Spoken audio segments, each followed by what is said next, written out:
আরে পাত্রীপক্ষ আসছে ছেলেকে দেখতে, তাড়াতাড়ি আমার দাদার পাকা বাড়িতে চলো। কেন? আরে এই ভাঙা ঘর দেখলে কেউ ছেলেকে মেয়ে দেবে? আর মোটা টাকাও তো পৌঁছাওয়া যাবে না।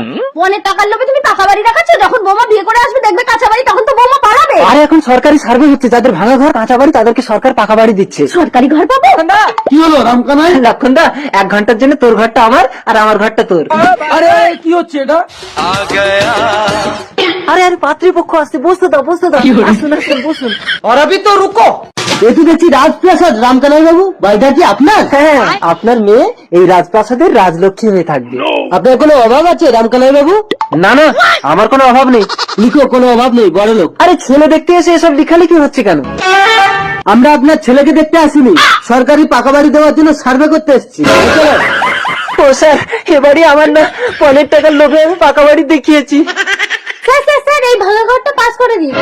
কই চলো দেখি। এই তোমার নাম কি? লক্ষণ পাত্র। লেখো, লক্ষণ পাত্র ঘর পাবে।